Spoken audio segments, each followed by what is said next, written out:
This is NASA's Space Power Facility near Cleveland, Ohio, and it is the world's biggest vacuum chamber. It's used to test spacecraft in the conditions of outer space, and it does that by pumping out the 30 tons of air in this chamber until there are about 2 grams left. And it's kind of got an eccentric construction, which is part of its history. It was built in the 1960s as a nuclear test facility to test nuclear propulsion systems, and that meant that they built it out of aluminium to make the radiation easier to deal with. Aluminium is not the best thing, the strongest material to build a vacuum chamber out of. So they built an outer concrete skin, which is part radiation shielding and part an external pressure vessel, so that this thing can take the force that's present on the outside when it's pumped out to the conditions of outer space.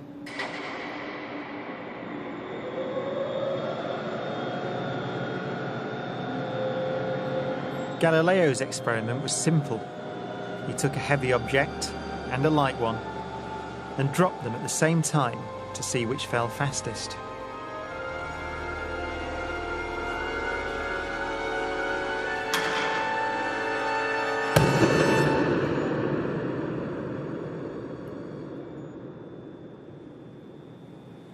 Now in this case, the feathers fell to the ground at a slower rate than the bowling ball because of air resistance.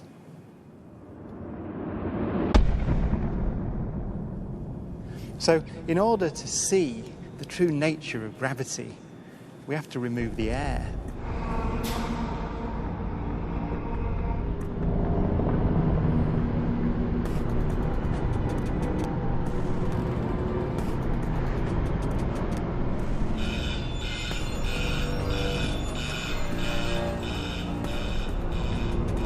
It takes 3 hours to pump out the 800,000 cubic feet of air from the chamber.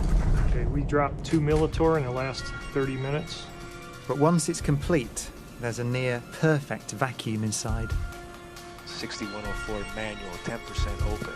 Station 1, go for drop. PCV 30-1, pressure set point at 240 psi. We are go for drop. 10, 9, 8, 7, 6, 5, 4. Cameras on. 2, 1. Release.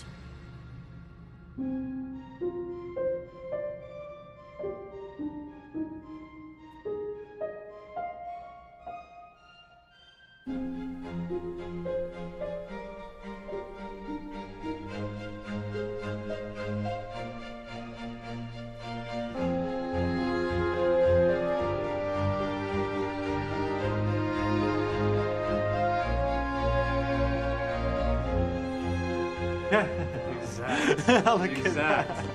They came down exactly the same. Wow. Look. Watch right there. Look at how they hit right there. Exactly. You're back on the side. Exactly the same. Feathers don't move, nothing. Look at that. That's just brilliant.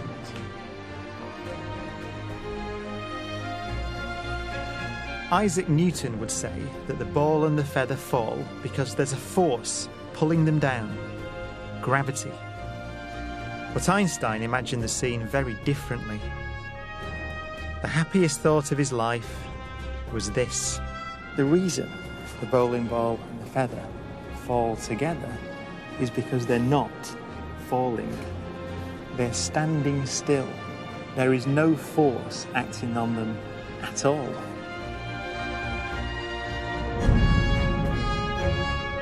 He reasoned that if you couldn't see the background, there'd be no way of knowing that the ball and the feathers were being accelerated towards the Earth.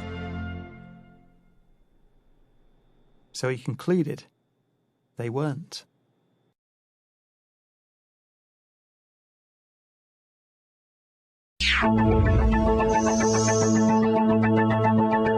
By now, you've all seen astronauts and objects floating around inside an orbiting spacecraft, seemingly free of Earth's gravitational field. But these images are misleading.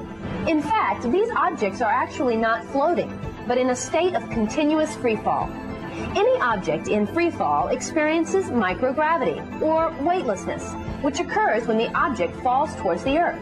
But how do you replicate microgravity here on Earth? NASA Glenn has been conducting microgravity experiments since the 1960s in drop towers like this.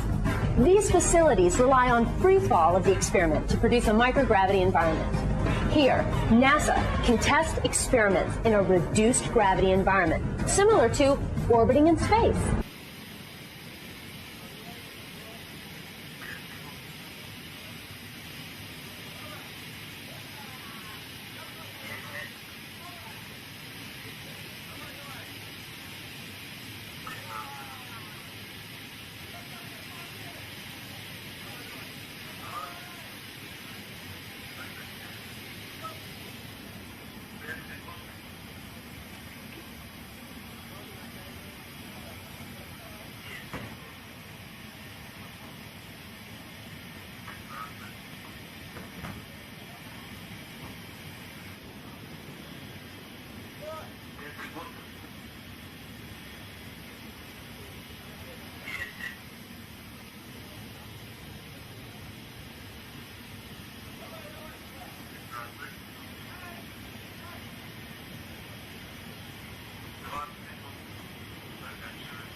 Can you look at me? Because I like to show this is the magnet which is beyond. If you have a look here, this is.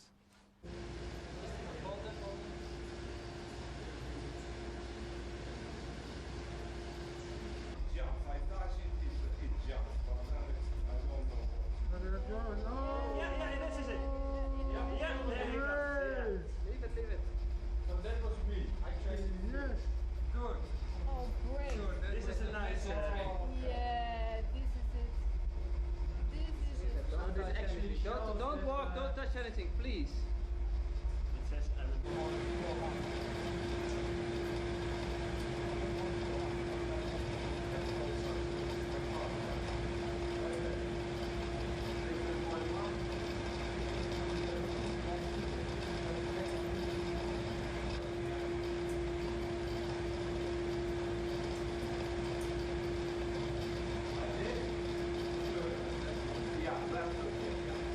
There is no problem with putting a man, to force a man by this magnetic levitation to fly in the air. So technically we can do it with you without any problems.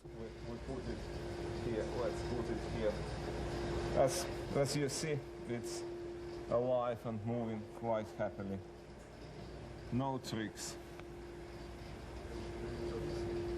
Putting a man, to force a man by this magnetic levitation to fly in the air. So technically we can do it with you without any problem. Technically we can do it with you without any problem.